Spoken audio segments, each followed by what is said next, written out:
Hello বন্ধুরা, তোমরা সবাই কেমন আছো? আমি কিন্তু অনেক অনেক ভালো আছি। তো এখনও কেন তোমরা আমার চ্যানেল সাবস্ক্রাইব করছো না? তোমরা নতুন নতুন ভিডিও পাওয়ার জন্য আমার চ্যানেলটাকে সাবস্ক্রাইব করে পাশে থাকো। তো এই যে আবার আমি কিছু সজনে ফুল তুলে এনেছি।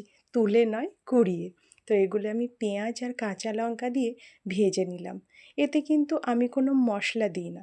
আর মশলা দিতে হয় কি না আমি তাও জানি না। আর সজনে ফুলের গুণাগুণ আমার চাইতে তোমরাই হয়তো বেশি ভালো জানো।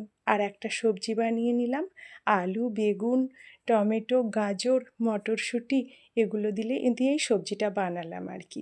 আর সাথে ছিল আমার মায়ের হাতের বানানো কলাই ডালের বড়ি, সাথে একটু ক্যাপসিকামও দিয়েছিলাম। অল্প একটু মশলা দিয়ে নেড়ে চেড়ে গরম জল দিয়ে একটু ফুটিয়ে নিচ্ছি। তারপরে এতে আমাদের গাছের যে কচি কচি সজনের ডাঁটা হয়েছিল সেগুলো না আজকে আমি খানিকটা পেড়ে এনেছিলাম।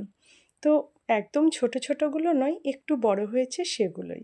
তো এগুলো না আমি ভাজিনি, কারণ আমি দেখলাম এগুলো যদি আমি তেলে আগে থেকে ভেজে নিই তাহলে এটা ঝোলে দিলে গলে যেতে পারে, যার জন্য এটা আমি ঝোলটা ফোটার পরে দিয়েছি।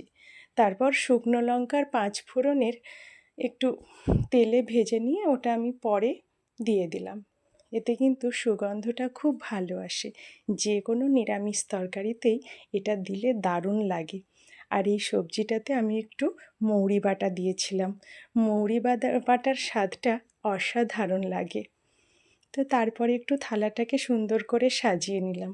এই যে গরম গরম ধোঁয়া ওঠা ভাত, তারপরে একটু বিট আর গাজরের স্যালাড বানিয়ে নিয়েছিলাম। ভাতটা না ঢালতেই ভেঙে গেল। আর সেই সজনে ফুল ভাজা, আর তারপরে সবজিটা খেতে খুব সুন্দর হয়েছিল। আর গত রাত্রের একটু মাটন ছিল, সেটাও খানিকটা নিয়ে নিলাম। এই ছিল আজকের মেনু। তো তোমরা আজকে কে কী রান্নাবান্না করছো আমাকে অবশ্যই অবশ্যই কমেন্ট বক্সে জানাও।